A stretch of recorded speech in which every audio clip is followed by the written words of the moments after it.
All right, everyone, welcome to the last small set of new topics and therefore the last video lecture of Physics 1510. Y'all made it. We're going to get through this next couple of weeks. It's going to be great.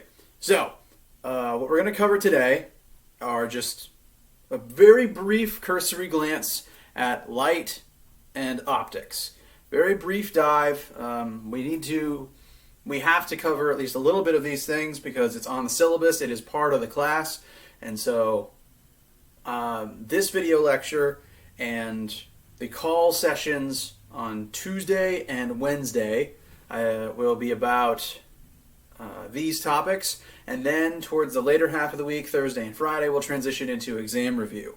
I will be making an exam topic list, which will mostly just be the two previous test topic lists combined, and also the small bit of waves and optics that we cover this week. And I'll also have some sample questions ready for you around the end of this coming week, so that around Thursday and Friday of this coming week, you'll have all that material to be able to review leading up to the exam. Exam will probably, to keep it close to when our normal exam would have been, it'll probably open up Tuesday of exam week and be available to take through at least the Thursday of that exam week. But we'll deal with that more when we get closer to there.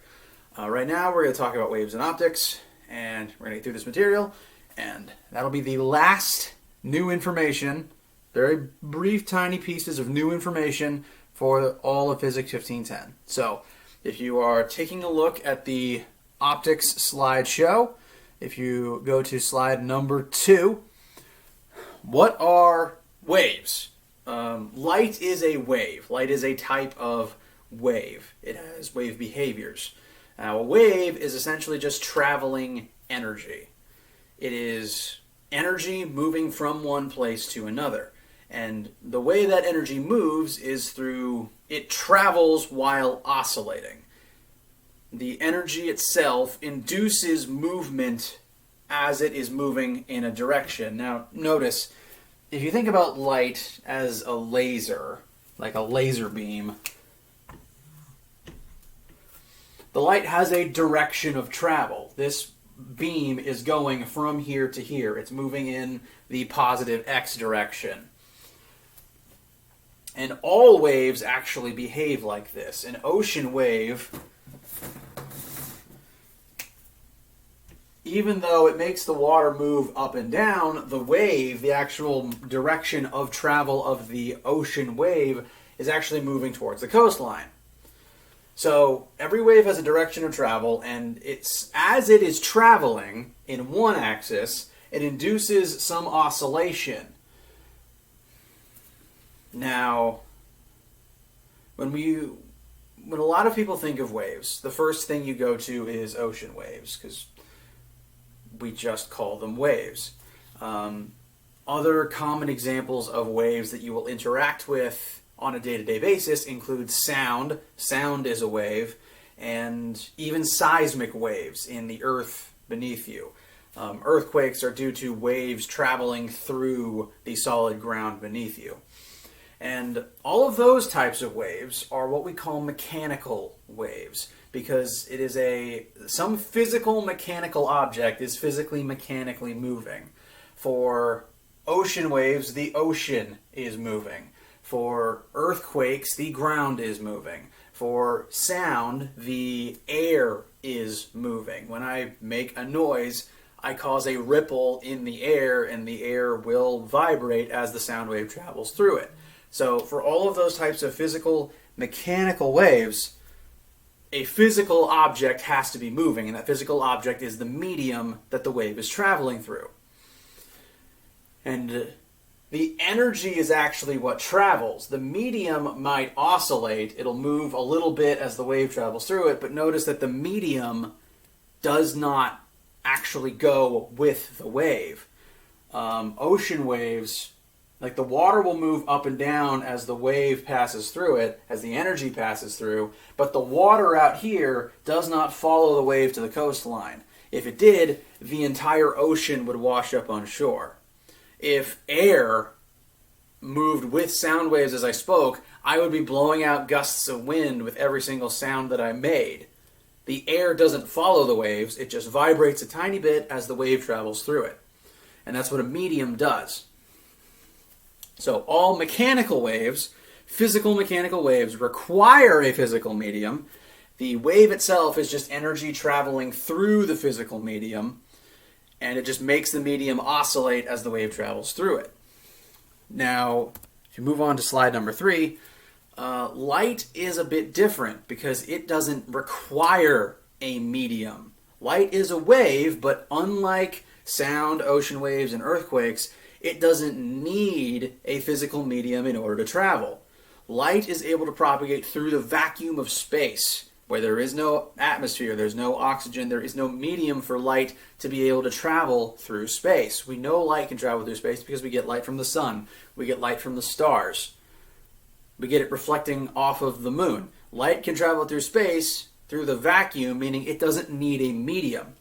So it's not a mechanical wave. Light is an electromagnetic wave. Slide number 4 now. Electromagnetic waves.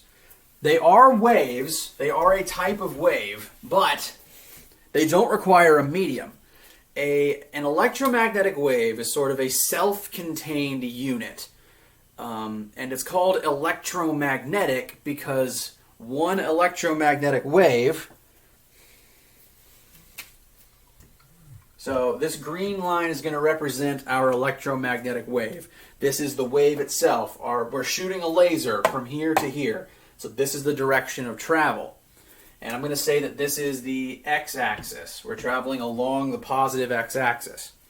Electromagnetic waves are called electromagnetic because they are literally made of an electric wave and a magnetic wave.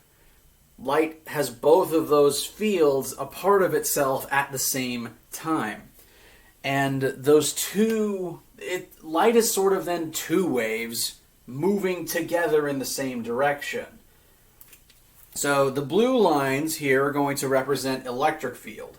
And as the laser fires down the x-axis, the electric field is going to oscillate in the y-axis.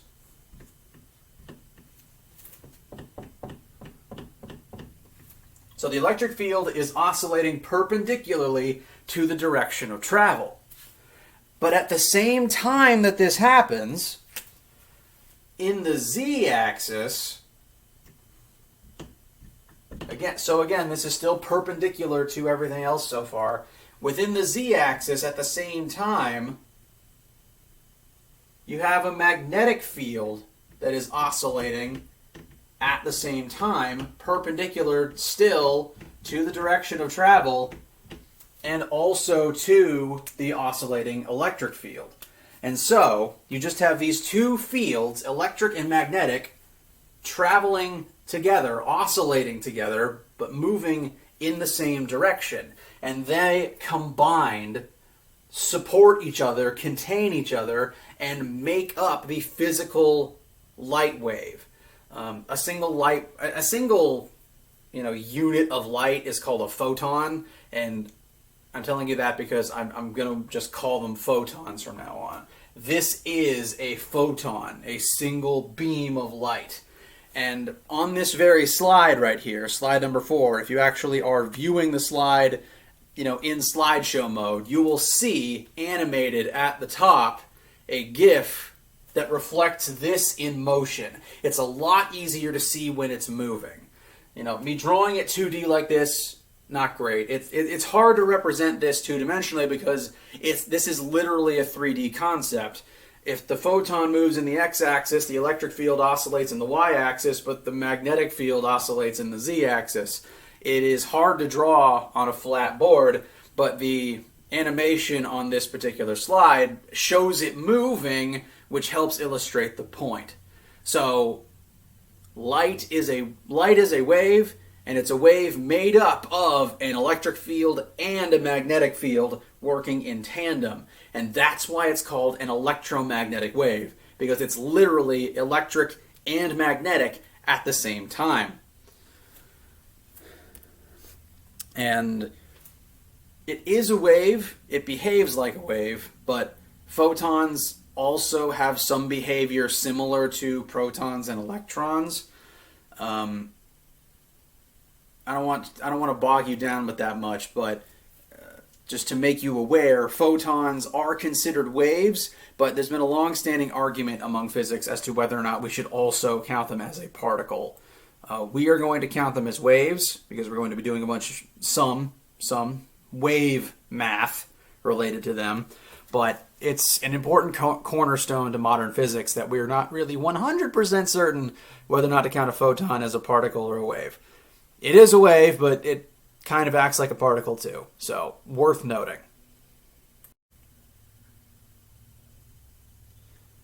All right, now, because light is made up of both an electric and a magnetic field, if you move on to slide number 5, like I said a second ago, even though we know what light is made of, we still don't know everything there is to know about it. We know it's made of an electric field and a magnetic field that oscillate both perpendicularly to the direction of travel. We know how to make them, we know what we can do with them, but there's still a lot about them that we aren't 100% certain on. Like I said a second ago, the wave-particle duality of what actually is a photon. We've made lots of observations about what light does, and that's what we've based most of our conclusions on. We've observed that there is an electric field and a magnetic field, and those two fields sort of cause and contain one another. And because they are still perpendicular to each other and the direction of travel, they both still follow right-hand rules. If you go too much farther into physics, you'll find that that rule actually applies to a lot of things. Moving on to slide number 6, because light contains both an electric field and a magnetic field, both the permittivity of free space, which affects electric fields, and the permeability of free space, which affects magnetic fields, both affect the speed of light. So it is a typically known, accepted constant that the speed of light, and the math on this slide just shows how we calculated the speed of light. You don't need to know the formula. This is just where the number comes from. What you need to remember is the number.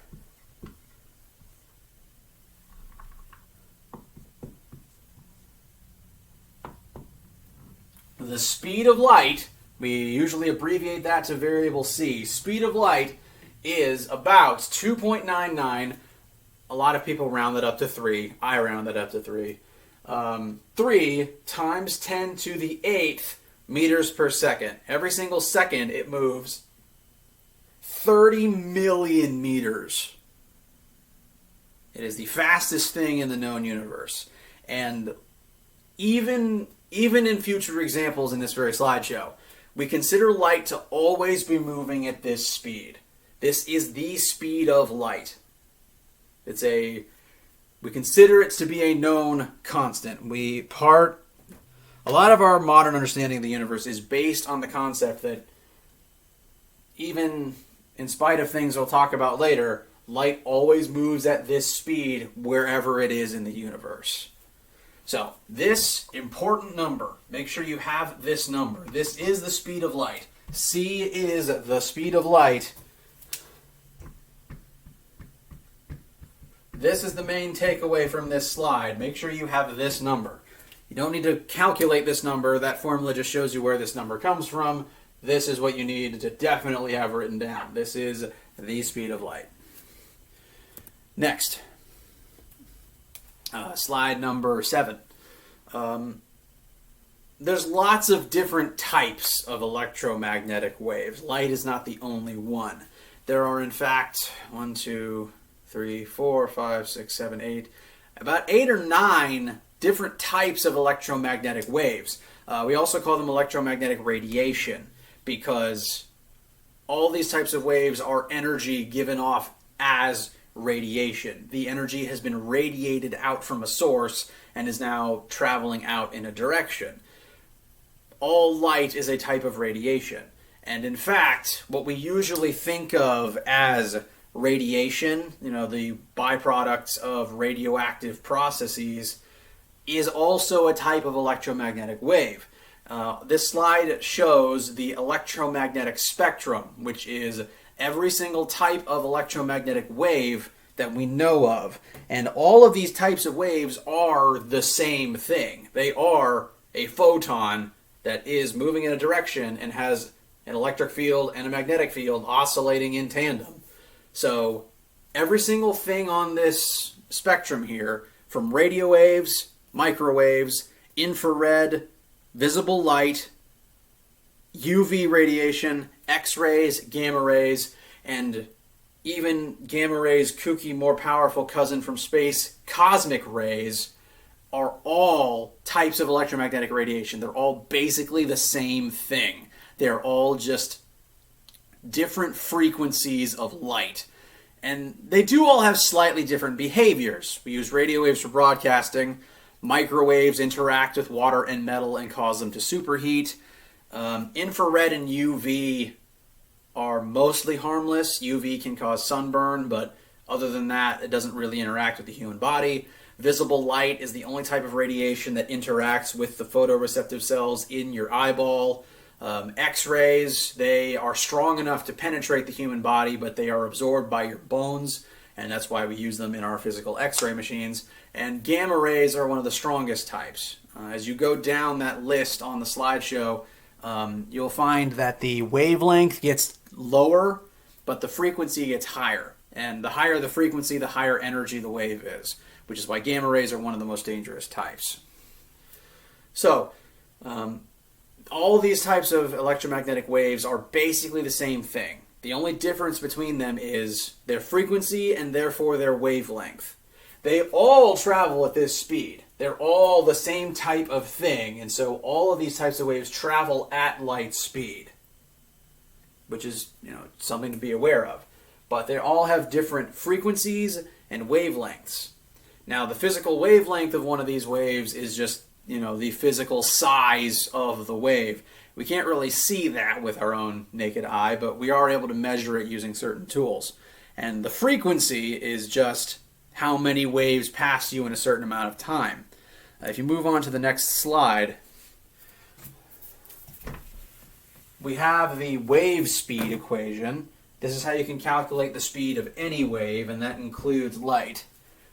In order to do that, to find the speed of any wave, you want to multiply that wave's frequency by that wave's wavelength. So this is a lowercase lambda, this is wavelength.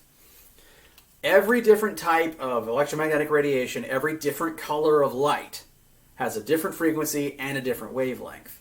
But because all light and all other types of electromagnetic radiation are the same thing and travel at the same speed, every type of electromagnetic radiation moves at this speed, meaning that this number will always be the same for any type of electromagnetic radiation, which includes every single different color of light.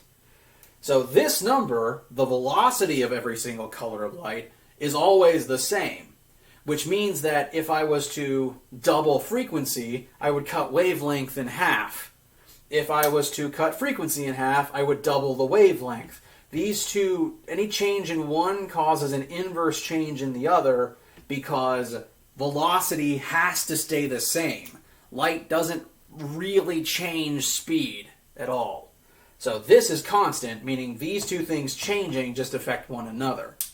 Now, on this slide lists a table with the frequency and wavelength bands for the 7 main colors of visible light that we describe.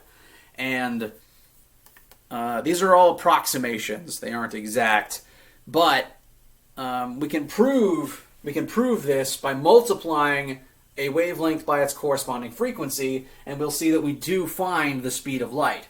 So if you look at the band that is red light, the smallest wavelength of red light is 625 nanometers. And so I'm going to plug 625 nanometers into my calculator, and nano is times 10 to the negative ninth. So I've got 625 times 10 to the negative ninth in my calculator. I'm going to multiply that by the corresponding highest frequency of red light, because as wavelength gets smaller, frequency gets larger. So if you match the leftmost column of wavelength to the leftmost column of frequency, we should be able to multiply them to get light speed.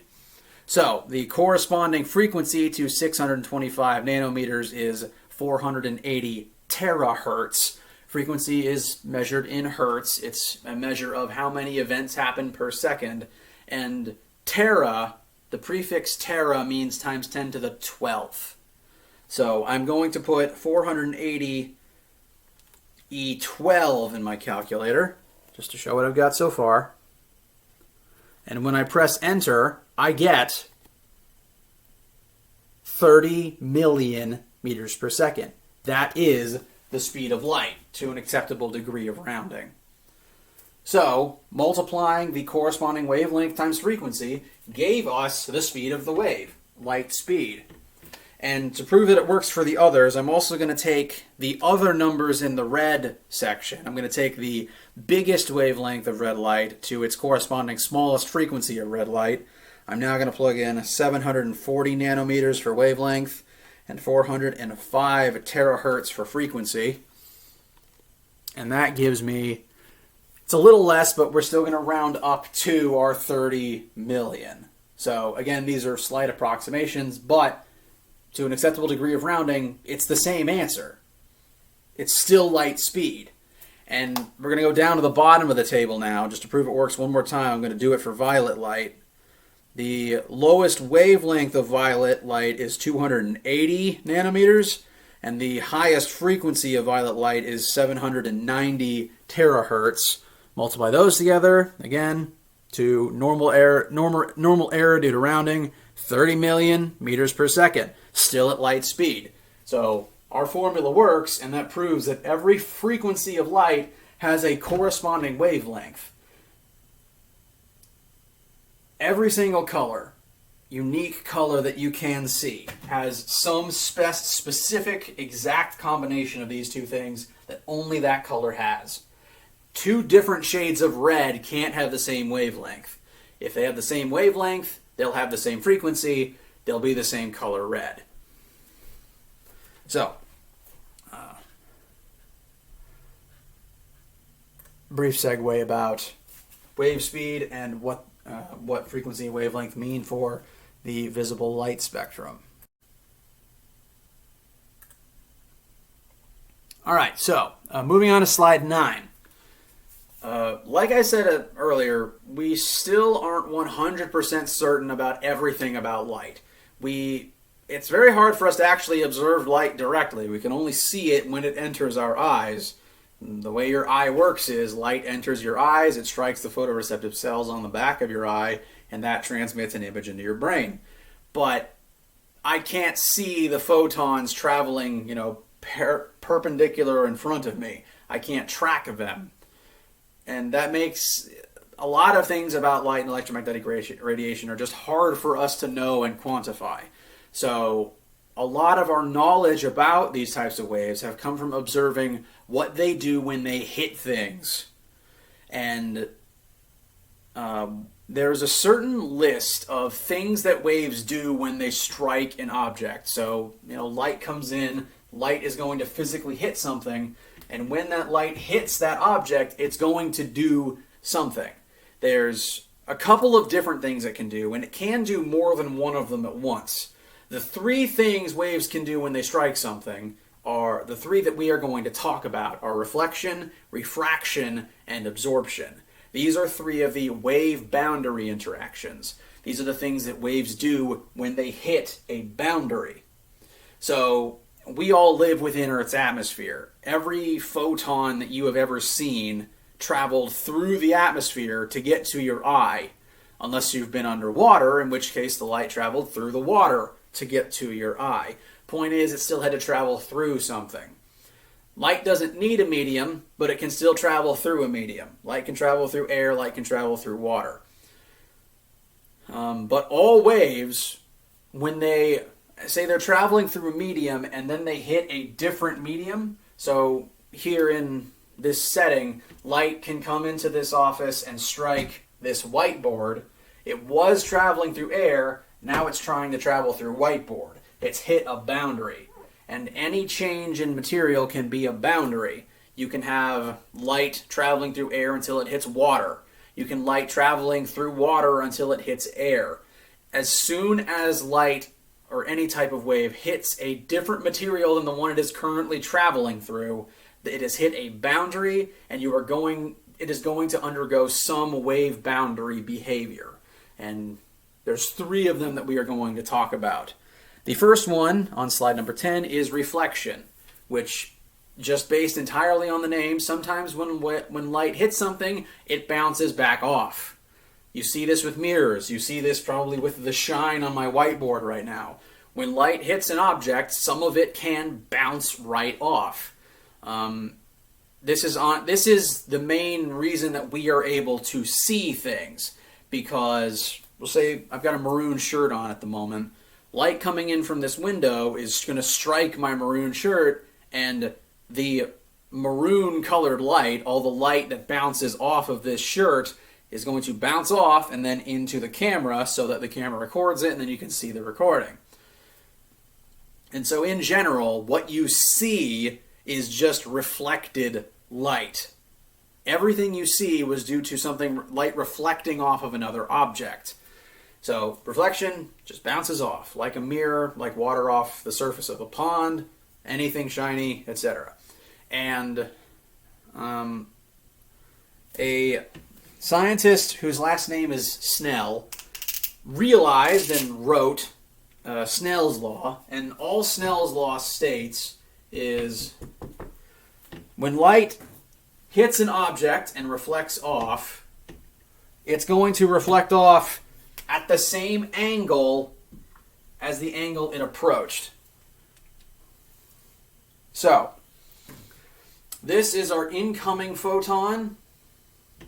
It comes in at an angle theta.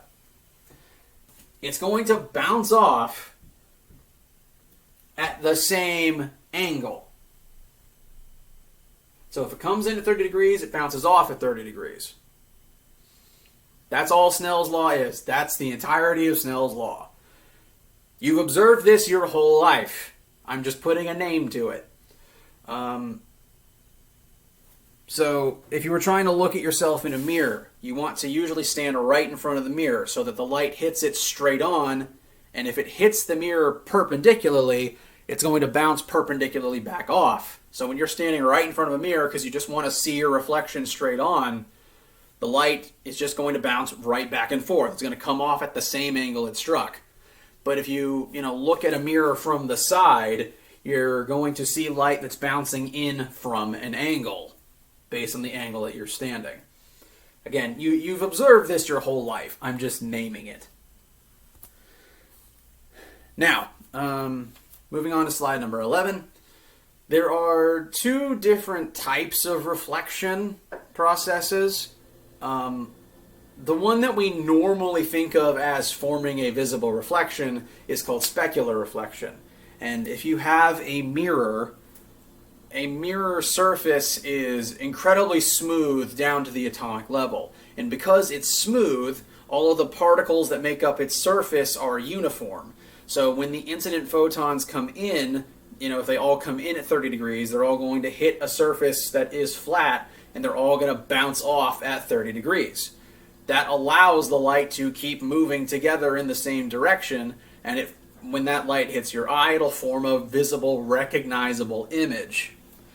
This is what happens when light bounces off of mirrors or anything shiny enough to create a normal reflection, a visible reflection. But basically every object in the universe is either smooth and can reflect, or is lumpy and will not form an actual image. Kind of like the atomic lumps that create friction, when light hits a rough surface, if that surface is full of cracks and jagged peaks and edges, every single piece of that surface is at a slightly different angle. So even though all the light is coming in at the same angle, it's going to strike different parts of the surface and bounce off at an angle based on where it hit. Kind of like a disco ball. Every single mirror is at a slightly different angle, and so all the light scatters in a different direction. And so even though Snell's law still holds true, Snell's law is based on the surface you strike. And so on a rough object, the light is going to bounce off in lots of different directions, and because of that, it doesn't form a clear image from its reflection. This is called diffuse reflection. And since every object reflects some amount of light, every object that doesn't have a normal visible reflection in it is creating a diffuse reflection. This wall right here, my shirt, any object that is not, mirror polished has diffuse reflection because, again, on the atomic level, it's bumpy. And this is why the light bouncing off of some things creates a mirror image, but light bouncing off of other things doesn't. It's all reflection, it's just whether or not the reflection is smooth and specular or rough and diffuse. Moving on to slide number 12. Now, like I was saying about if you were just looking dead on into a flat mirror, if you were looking straight into a mirror, the light from you is just going to go straight into the mirror and bounce right back as long as you're standing right in front, perpendicular to its flat surface. And for a flat mirror, your height will be the height of your reflection. Now, with mirrors and a little bit with lenses, the mirror and the lens is going to create an image. A lot of times we just call it a reflection, but it is technically an image, and that's what you see within the mirror. If you look at your reflection, what you are seeing is the image of yourself created by light bouncing off of the mirror. And it fundamentally creates an image, like sort of a little hologram world, inside of the mirror.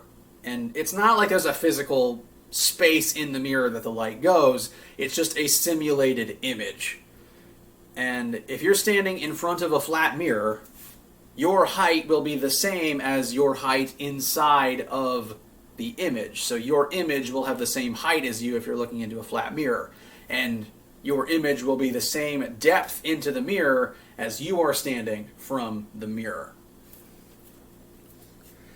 And this is actually the reason why all of your car windows say images in the mirror may be closer than they actually appear. Let's just say this black line here represents a mirror that I'm looking into. So I'm standing here and I'm looking into this mirror.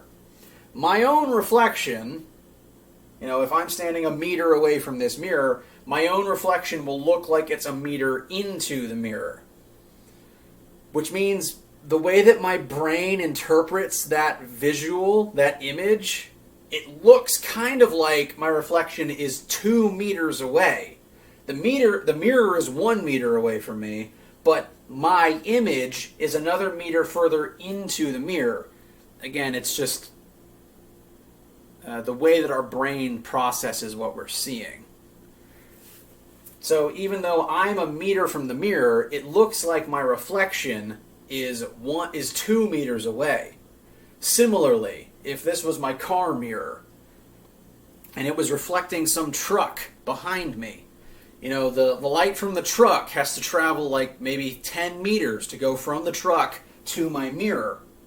And then it has to travel an extra meter to bounce off to my eye. So, even though the truck is physically 30 meters behind me, it's going to look like it's 31 meters away. Because I'm not seeing the light that bounced off of the truck, I'm seeing the light that traveled from the truck to this mirror an extra distance and then traveled even more distance to get to my eye. This is why all the mirrors on your cars say image in mirror looks further away than it is. Because as far as you are away from the mirror, it's going to make all of the things reflected look like they're that much further away from you. So that's why all those things are written there, and it's why you might have noticed that while you're driving. All right, now, if I was looking into a flat mirror, again, my image inside of the mirror would be the same height as me, and it would be the same distance into the mirror as I am standing from the mirror. But if you move on to slide number 13, this is different in a concave mirror. Now, concave refers to a shape that bends into itself, like a bowl. Bowls are concave, a spoon is concave. And if I was standing in front of this type of a mirror, light from my body would bounce off of myself and towards this mirror.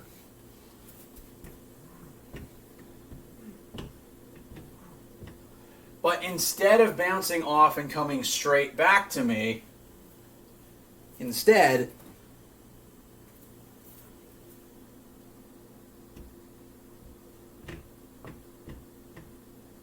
this light is going to bounce off perpendicularly based on where it lands on the mirror. And the reflected beams are going to meet up at a specific spot. So this type of mirror will focus the light onto a single point. Move on to slide number 14. These types of mirrors focus light into a specific point called a focal point. This is the focal point. And we measure that focal point as the distance from the spot where all the light is going to gather from the actual depth of the mirror. So this is our F, this is the focal point of the mirror. It's a physical length of the mirror itself. And one sec, everybody.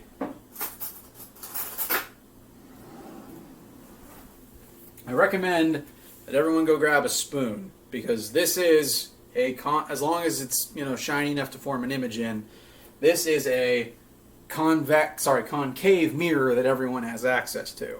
So right now I am holding this spoon in front of me, and the light from me is bouncing off of me into the spoon, and the concave shape of the spoon is focusing that light to a specific point.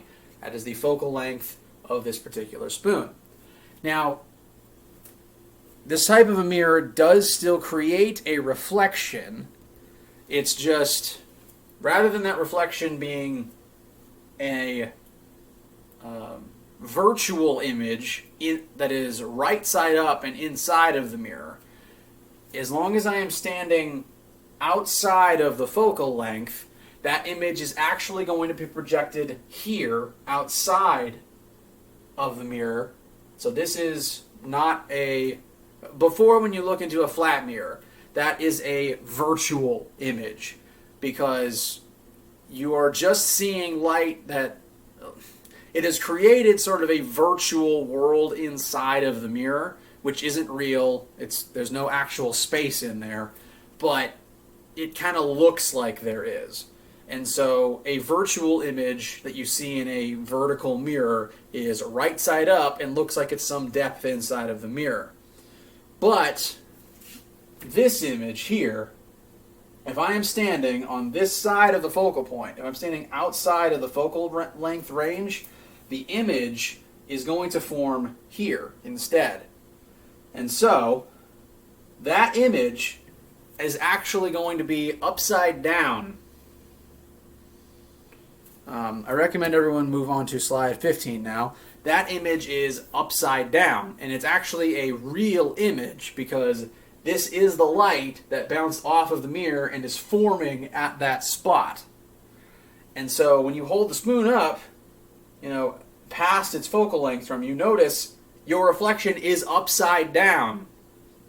That's a real image, because the light has bounced off and formed an image, at the spot where you are. If you move the spoon in closer to yourself, eventually you'll pull it close enough to where you can see a right side up reflection of your eye. You have to get really close, because the focal point of this spoon is very, very small. But once you pass that focal point and the object, your eye, is between the mirror and the focal point, you will see a right side up virtual image of your eye. and that's because of how the light bounces around and meets up in optical geometry. Now, all you guys need to know, the formulas that I want you guys to know about this are on slide 15. There's only 2 of them. Now, P still represents my physical distance from the mirror, and Q still represents the distance that the image is from the mirror. So, for any concave mirror, 1 divided by my distance from the mirror plus 1 divided by the image's distance from the mirror tells you the focal point, the focal length of the mirror. Well, 1 over the focal length of the mirror. Now, a flat mirror does not have any magnification, because if I was looking into a flat mirror, the image I see of myself will be me, the same height as me, and the same distance away. But concave mirrors, and lenses, when we get to them in a minute, have magnification properties. By bending the light like this, they change the size of the image. They magnify it. And magnification can mean make bigger or make smaller. The magnification factor is a multiplier. If the magnifier is higher than 1, the mirror makes the image bigger. If the magnifier is smaller than 1, it makes the image smaller. And you can find the magnifier by dividing the height of the image by the height of the object. You can also find it by dividing, the distance the image is from the mirror by the image that you are. Sorry, the distance that you are from the mirror. You can divide the distance from the image from the mirror by the distance from you to the mirror. That is how you can find the magnification of any mirror. So, quick question related to concave mirrors. You position a 20 centimeter tall object 1 meter away from a concave mirror. So, this is going to be, that's not a very, my purple marker's running out of ink.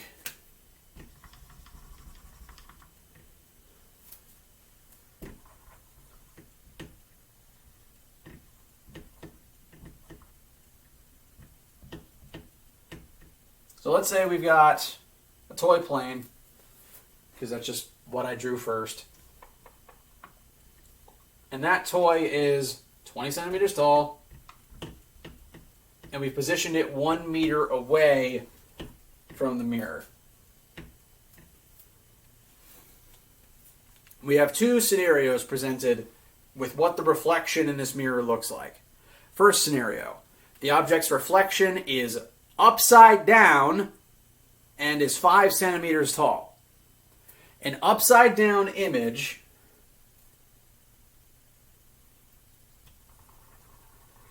if the image is upside down, it is a real image. That means that the light has bounced off of the mirror and is in the same direction as you from the mirror. It's also a real image, which means you are standing on this side of the focal point. Now, to find the magnification and focal length of this mirror, for magnification, we can divide this height by this height. So, the height of the image is 5 centimeters. The height of the object is 20 centimeters. 5 divided by 20 tells us that the magnification is going to be 1/4. So this mirror has a magnification of 1/4. And the focal length, the problem tells us that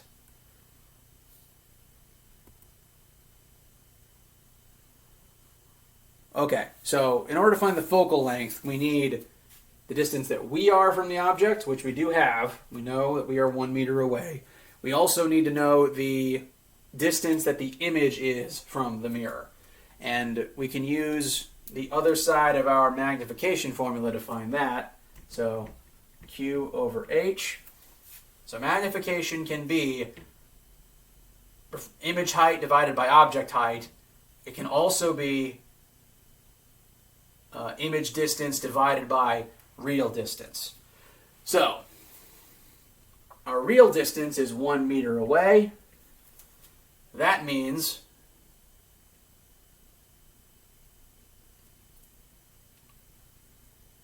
Q, if we cross multiply here, so 4 times Q equals 1. That means that Q needs to be equal to 1/4 of a meter. Q is 1/4 of a meter. So to find our focal length, 1 over 1 plus 1 over 1/4 is going to be 1 over our focal length. That makes our focal length equal to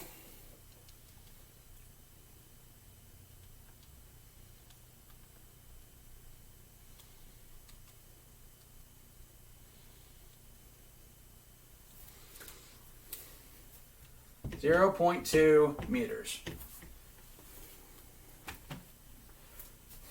Which makes sense. If the image is upside down and real, we have to be standing on this side of the focal point, which is supported by our math. We're 1 meter away, the focal point is 0.2 meters away.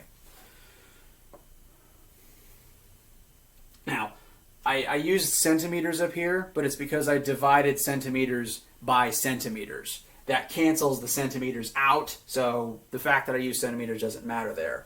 If you converted both of them to meters first, you'd still get the same answer. Now, the second scenario, what happens if instead of being upside down and on this side of the mirror, the image formed was actually 30 centimeters tall and right side up inside of the mirror? So, different parameters, it'll be a different mirror, slightly different calculations. We'll do those together now. So, first let's find the magnification.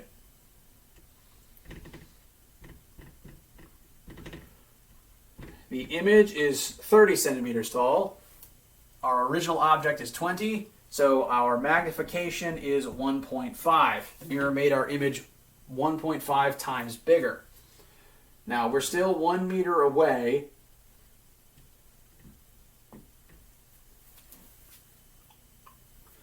And so we're now going to set that equal to Q over P. Our P is still 1 meter. We're still 1 meter away from the mirror. So that means, if we cross multiply, Q, the distance into the mirror that the illusion is, has to be 1.5 meters. So, to find our focal length, 1 over P, so 1 over 1, plus 1 over Q, will give us 1 over our focal length. The focal length of this mirror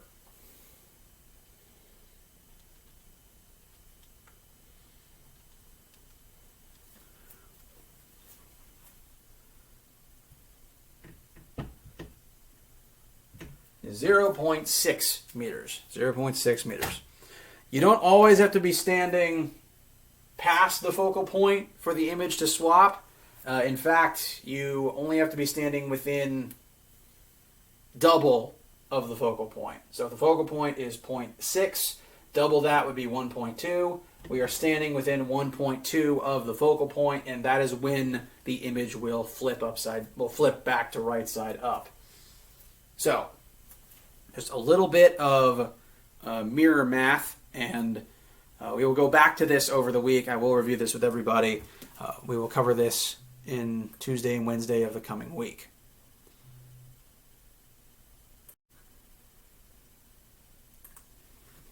Okay, moving on to slide 17. This is refraction. This is the second of the wave boundary interactions that we're going to be talking about. So, pictured on this slide are some common examples of refraction that you've probably seen before. In those pictures, you can see the image in the cup, both above the water and beneath the water. And notice at the water's edge, there's sort of a strange issue with it looking like the object is in a slightly different spot. What you see from within the water is false. And that's because when the light passes through a boundary, When light goes from traveling in one medium to another, so in this case going from water to air and vice versa, the light changes direction slightly. So refraction is the concept of when light enters a new medium. So I'm going to draw the surface of water. So this is going to be water. Water beneath and air above.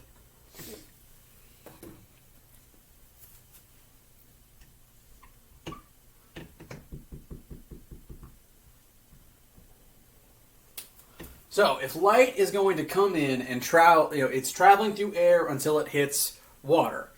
Once it passes through the water,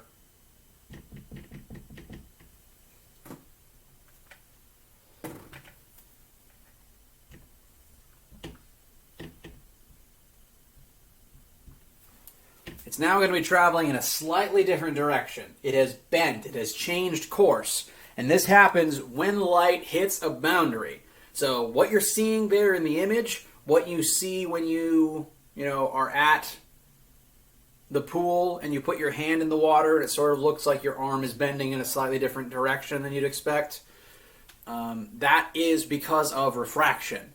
And if you move on to slide number 18, you'll see a pretty extreme example of this. The camera angle was set up intentionally to try to capture the most refraction possible.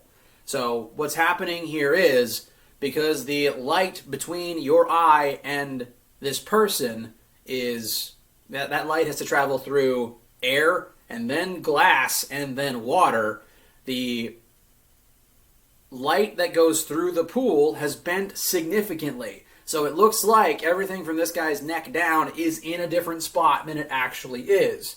What you should trust, what is real, is what is in the air above you, because that hasn't hit a boundary. It's just gone from air through air to your eye.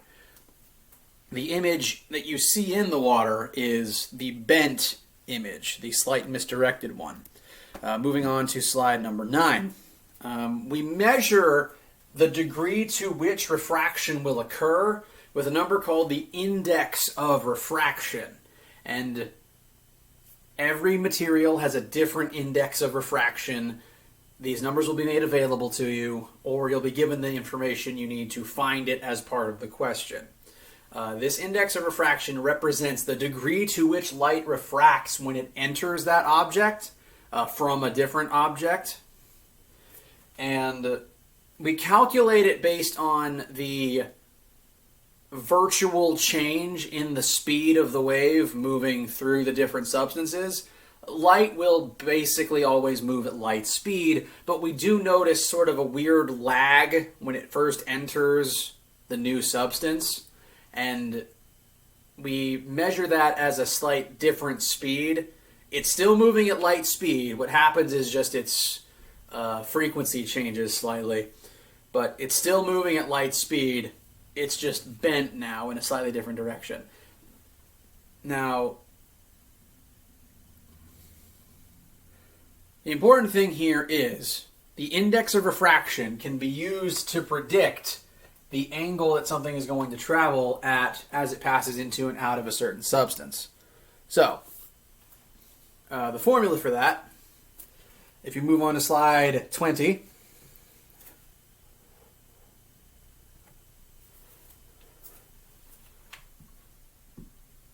so this is air. Air has its own index of refraction.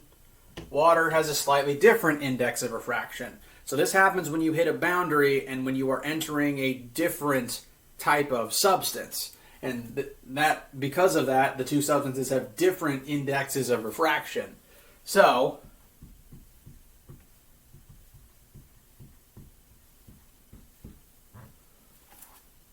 the first index times sine of this angle is equal to the second index times the sine of this angle.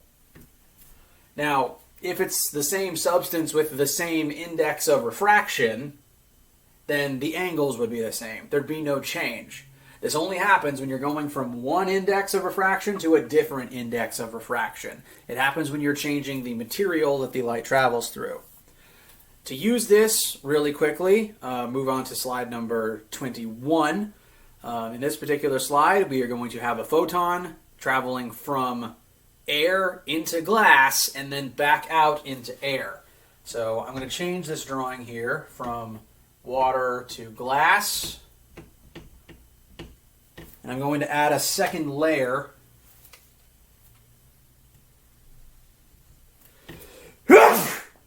Sorry everybody.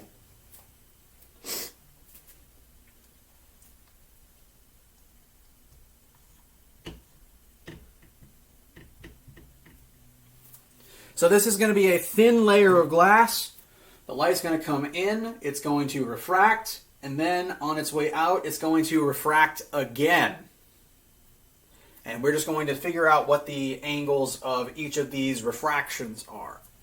Now, on the slide, I have specified that this is 589 nanometer wavelength light. I have done that just so that it matches the index of refraction table on slide 19. You can go back to slide 19 and we can pull our indexes of refraction from there. So, the index of refraction for air, for this frequency of light at 20 degrees Celsius, is... Well, this table gives it for 0 Celsius. For the sake of simplicity, we're just going to use these numbers for now because these are the numbers that I have provided. So the index of refraction for air that we are going to use is 1.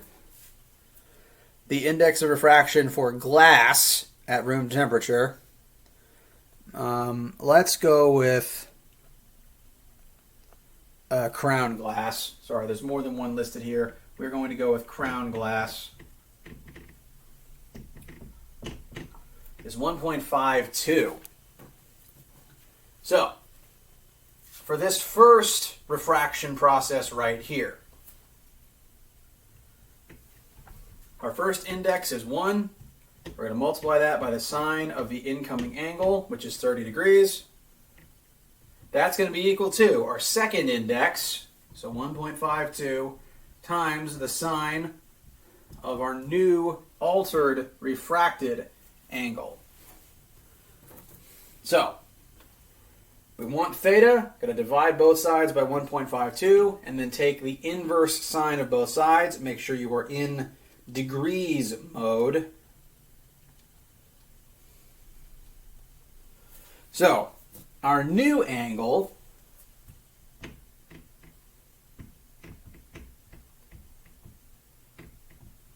is 19.2 degrees.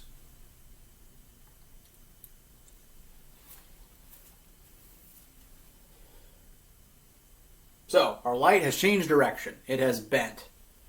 Now, it's going to go from glass back into air. It's going to change direction again.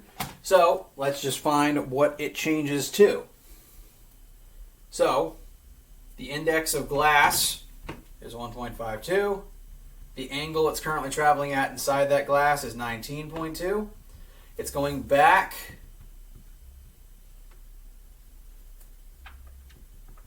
into air, which has an index of 1.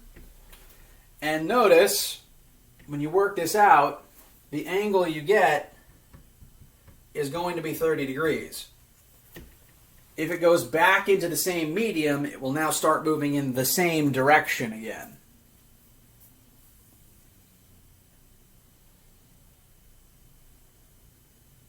So, just something to be aware of. So, that's a quick problem on slide 21. Slide 22 is about lenses. Now, you deal with lenses every single day of your life because your eyes have lenses attached to them. And if they don't function correctly, you add extra lenses on top with either contacts or glasses. Those have lenses. And lenses work based on refraction. Their entire point is to cause light to refract and, like with the concave mirror, cause the light to meet up and focus and form an image on a specific spot. And for your human eyeball, that spot you want the image to form on is the back of your eyeball. If you need glasses, it's because your eyeball or your eye lens is warped slightly, And that causes the image produced to not form properly on the back of your eyeball.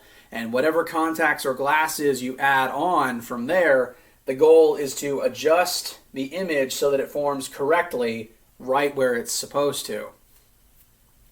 So, convex lenses cause the image to merge at a specific point, a lot like the mirrors that we just used earlier. Concave lenses tend to scatter the light. Next slide shows these things in action. The convex lenses, the ones that sort of look like the lens that are naturally on your eyeball and also on most pairs of glasses, cause most objects to be shrunk and inverted. So if the object is upside down, this is going to work a lot like the mirrors. If the object is upside down, that is called a virtual image. Sorry, no, that's the real image. That's the real image because that's where the light is all meeting up.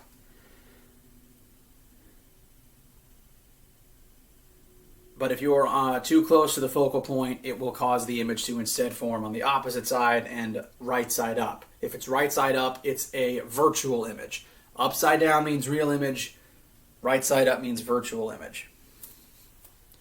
And moving on to slide 24, the math for these lenses is exactly the same as with the curved mirror. It's the same formulas. So all the same logic will apply. You don't need any new formulas. These are the only ones.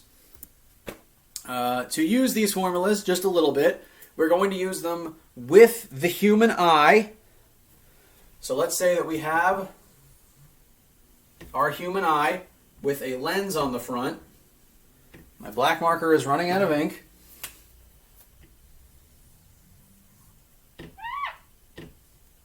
So this is the lens on your human eye.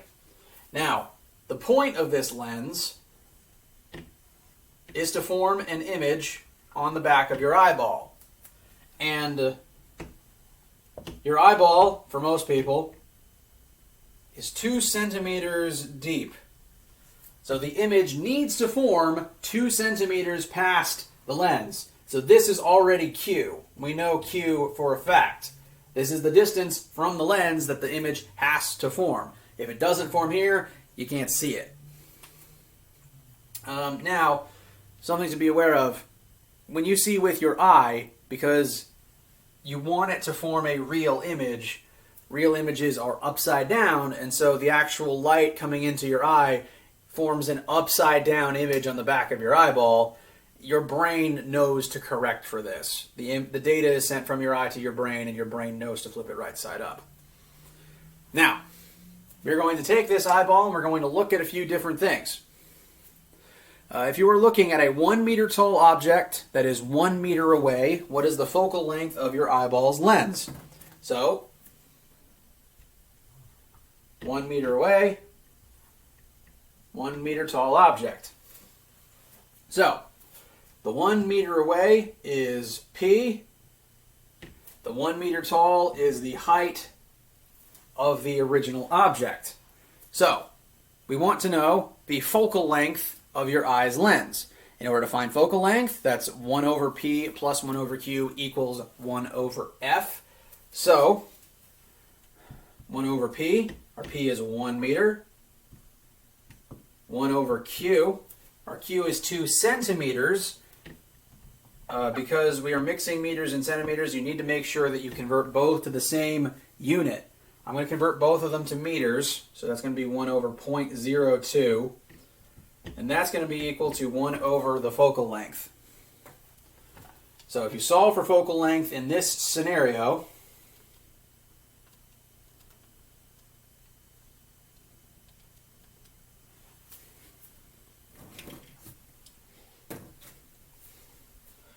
this focal length is going to be 0.0196 meters. So that's 1.96 centimeters. Now, to change the case just a little bit, now we're going to look at an object 10 meters away that is originally 100 meters away, that is 10 meters tall. So, Q is still unchanged. Your eyeball hasn't changed size. What's changed is just the distance away the object you're looking at is. So, we're going to find focal length again. So, now our P is 100, so 1 over 100 plus 1 over 0.02, because the Q of your eyeball still hasn't changed. Solve for this focal length.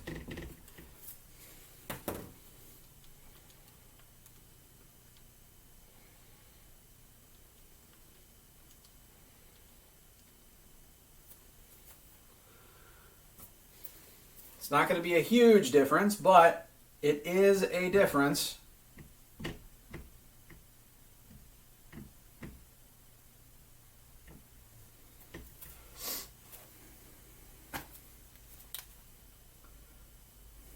It has increased marginally. The focal length has increased marginally. Now, not a huge difference, but it's enough of a difference for your eyeball. And the reason that the numbers are different each case is because your eyeball is able to change its own focal length. When you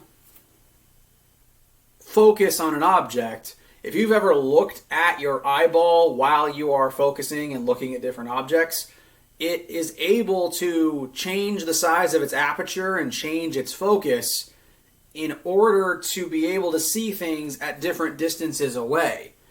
It's like the it's like the aperture of a camera. The muscles inside of your eyeball are able to expand and contract in such a way to change the focal length of your eyeball. And this is what lets you see lots of different things at many different distances to different degrees of clarity. And this is one of the reasons why the eye is the most complicated, as far as I'm aware as a physicist, the eye is one of the most complicated parts of an organism known to man. It is incredibly, irreducibly complex. So, your eyeball can change focal length, and this is how you find the focal length of a lens. Moving on now, we're just going to wrap up the last couple of slides with some concept stuff really quickly. Slide number 26. I mentioned before that more than one wave boundary interaction can happen at once. When water hits the surface of a lake, some of the water will bounce off of the lake, some of the water is going to travel into the lake and refract. Any number of wave interactions can all happen at once based on what it's hitting. Some amount of light will always reflect off, and if the object is translucent, some amount of object will enter the object and refract. So more than one of these things can happen at once. This is useful for something known as total internal reflection, where at a certain angle, if you send light into an object at a certain angle, it will bounce completely within the object. It won't refract out, it'll just bounce internally. So there are actually cases where you will have nothing but reflection. Sometimes there are cases where you'll have nothing but refraction. And a different related topic is dispersion. This is not a boundary interaction, but it is something that happens during refraction. If you've ever used a prism, like the whole point of a prism is that it can take white light, and we consider white light to be every single frequency, every single color traveling together at once. If you send white light into a prism, every single different frequency of light has a slightly different index of refraction, meaning that they all bend to slightly different angles passing and refracting through something. And this is why a prism is able to separate colors, separate white light into colors. If you've used a prism or if you've ever seen a rainbow, if you're looking at a rainbow in the sky, there is water in the sky, light enters the water, it refracts through the water, the different colors start moving in different directions, and the light separates into its key colors, and that's what forms rainbows in the sky. So a rainbow is water molecules in the sky acting as prisms. And dispersion is what we call the phenomenon where the colors come in and then refract in different directions. The last thing that I just want to mention really quickly is absorption. This is a different wave boundary interaction. Some amount of light will usually bounce off of an object. Some amount of light might refract through the object. And occasionally, sometimes energy from the light will just be absorbed by the object. This is one reason why things warm up when you leave them in the sunlight. Outside, you are constantly getting bombarded by photons.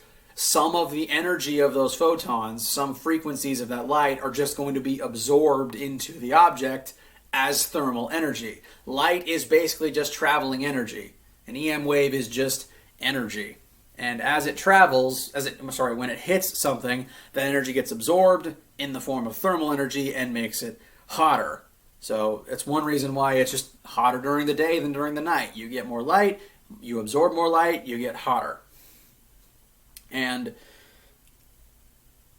if light doesn't reflect off, so my maroon shirt will reflect maroon light, but every other color is getting absorbed. There's a lot of green light, actually no, there's probably a lot of yellow and blue light coming from the sun right now that is being absorbed by my shirt.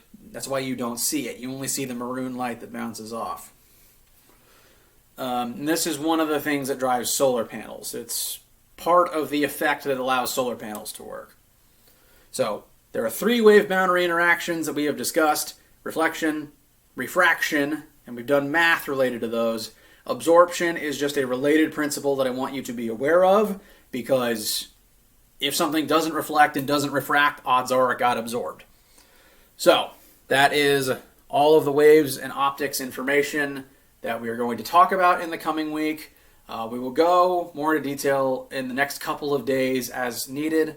I expect us to be able to get through this pretty quickly, and then we will transition straight into exam review. We'll have plenty of time for everyone to be prepared for this exam.